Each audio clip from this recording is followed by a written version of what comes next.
Narcisse Boli, président du conseil d'administration du FIPPDA, Fondation internationale pour la paix, la presse et le développement en Afrique, a plaidé pour un budget conséquent et un décret faisant du ministère de la Réconciliation nationale une institution de la République.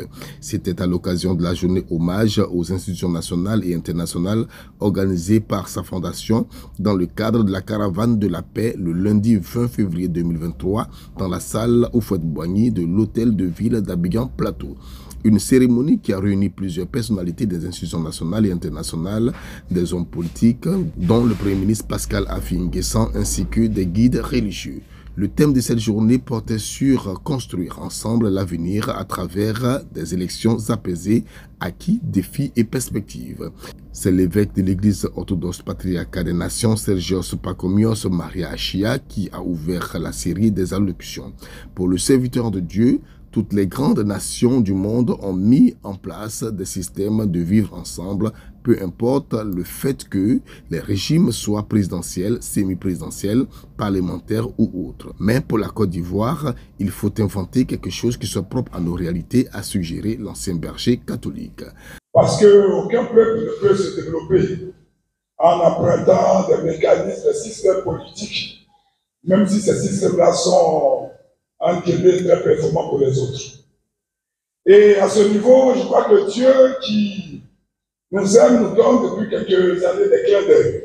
Alors, en tant qu'évêque, étant à l'écoute des populations, parce que je sais que pour les politiques et pour les hauts cadres, c'est difficile, entre les flatteurs, entre les prophètes de cour, entre ceux qui veulent avoir des positions avec vous, qu'est-ce que nous représentons, qu'est-ce que nous proposons, nous, Église?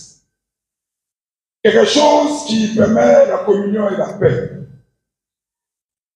Sous Houphouët-Boigny, un système a quand même produit des fruits, le régime présidentialiste. Mais nous avons vu au fur et à mesure son insuffisance. Mais aujourd'hui, nous venons d'une guerre qui a divisé profondément les Ivoiriens. Et alors, nous, Église, nous proposons un régime qui permet à tous les Ivoiriens de travailler ensemble pour le but pour lequel nous sommes tous d'accord, le développement, la croissance, la paix et l'amour. À sa suite, le Premier ministre Pascal Affi N'Guessan, élevé au rang d'ambassadeur de la paix par la FIPPDA, a indiqué que le thème est d'actualité et constitue une double interpellation, étant donné que 2023 est une année électorale. Pour lui, c'est le temps de l'engagement et de la réflexion.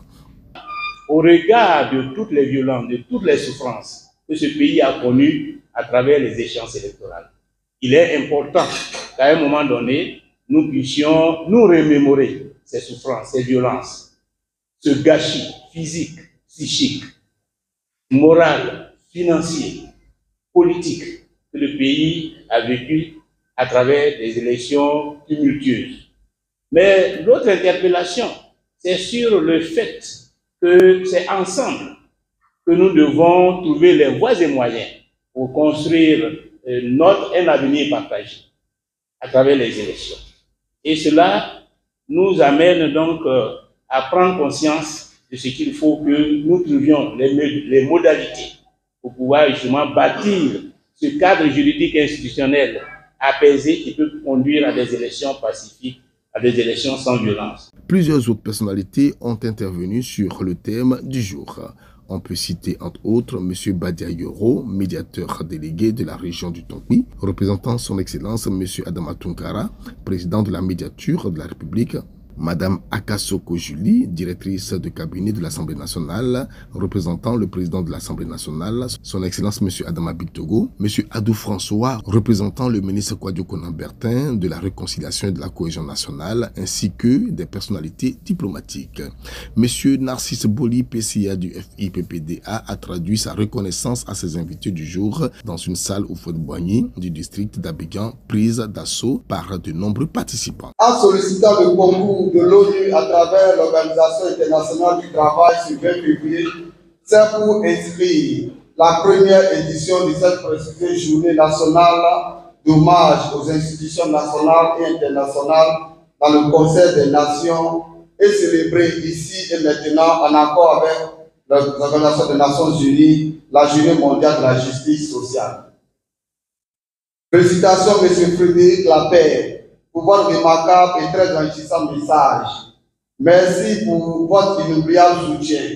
La FIDA sait qu'elle peut compter davantage sur l'ONU et tous ses juristes partenaires pour la réalisation de ces indispensables missions de paix partout dans le monde. Une initiative de la construction de la paix qui mérite d'être encouragée au regard des événements liés à la tournée du Parti des peuples africains Côte d'Ivoire, PPAC, le week-end dernier dans le Haut-Rodougou. Les voyants semblent être à l'orange. Félicitations et courage à la FIPPDA.